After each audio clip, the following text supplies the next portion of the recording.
The globally iconic Fed Square is Melbourne's gathering place, home to unique cultural experiences and architecture. But what other stories does it have to tell?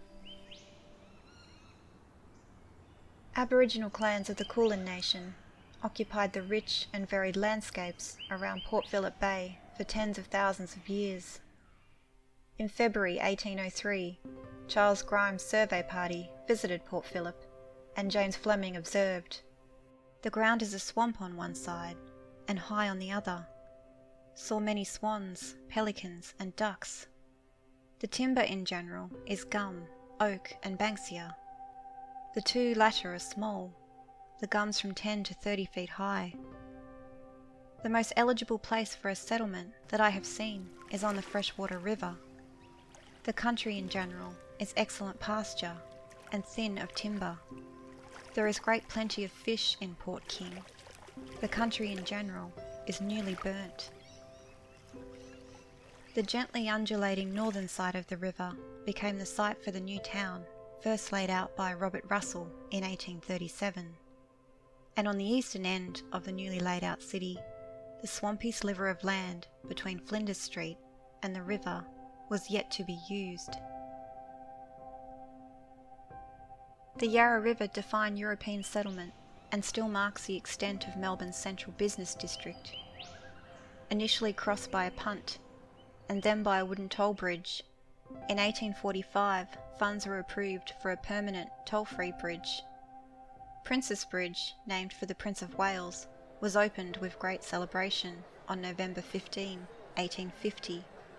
It was an impressive edifice stretching across the river with a single 47-metre stone arch, the entire bridge being 96 metres in length.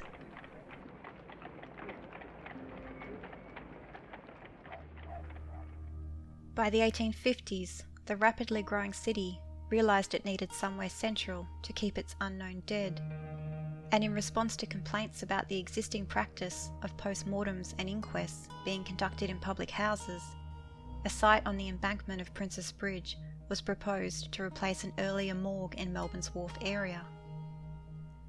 With bodies frequently retrieved in and around the Yarra River, and a need for people to view and identify the unclaimed dead, a central location was favoured. Unsurprisingly, this grisly proposal was met with vigorous public debate and opposition.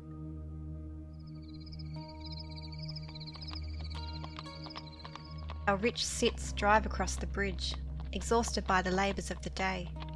They must not feel surprised if they find themselves suddenly assailed with a whiff of something not particularly appetising.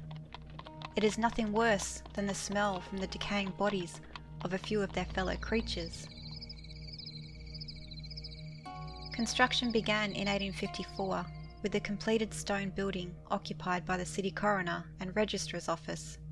The morgue, to be situated in the bank of the bridge approach, and thus form a kind of catacomb, masked with shrubs, did not open until 1871.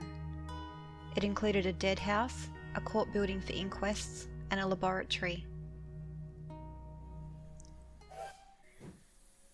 At the same time the Coroner and Registrar's Office was being built, the establishment of Melbourne's rail system commenced, with the opening of the line from Flinders Street to Port Melbourne in 1854. In 1859 a station opened at Princess Bridge, serving the line to Richmond. The introduction of a rail system brought new opportunities for business in the city. One such beneficiary was Melbourne's fish market. Whilst locally caught fish had long been traded on the banks of the Yarra, the advent of the railways allowed fish to come from further afield. Fish from Queenscliff and Western Port would be sent to Melbourne on the early train. They were taken to a temporary stand known as Fish Green on the corner of Flinders and Swanston Streets. There they were unloaded from their baskets and auctioned off to the highest bidders.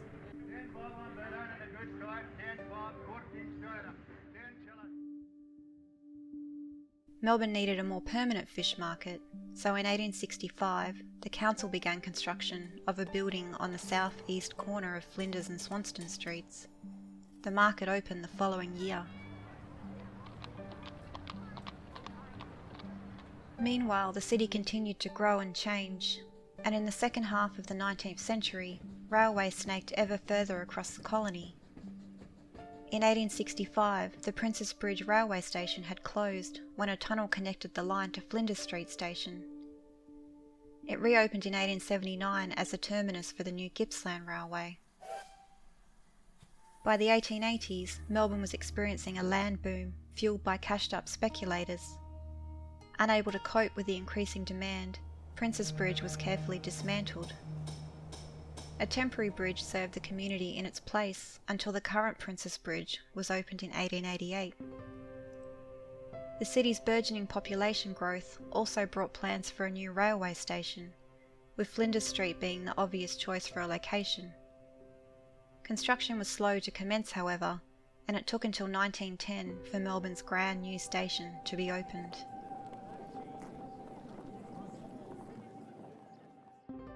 The beginning of the 20th century was an exciting time for Melburnians. In 1901, grand celebrations were held to mark the federation of the Australian colonies. Melbourne was to host the nation's first parliament, and the Princes Bridge Municipal Arch greeted the Duke of York as he entered the city to open it. It was one of several ceremonial arches to grace the bridge over the years. In 1867, the Duke of Edinburgh came to visit, and Princes Bridge was decorated with a welcoming arch to mark the city's first royal visitor. Arches were also erected to celebrate Victoria's sesquicentenary and the centenary of Federation in 2001. Whilst Princes Bridge remained a focal point for civic celebrations, its railway station was becoming less important, operating as an increasingly lonely addendum to the Great Flinders Street Railway hub. In 1963, Victorian Premier Henry Bolte sought to address its isolation with the announcement of a $5 million project to redevelop the railway yards. Its centrepiece was the proposed construction of two 15-storey towers that would straddle the divide between the area east of Flinders Street and the Yarra. The Princes Gate Towers, later known as the Gas and Fuel Buildings, were completed in 1967.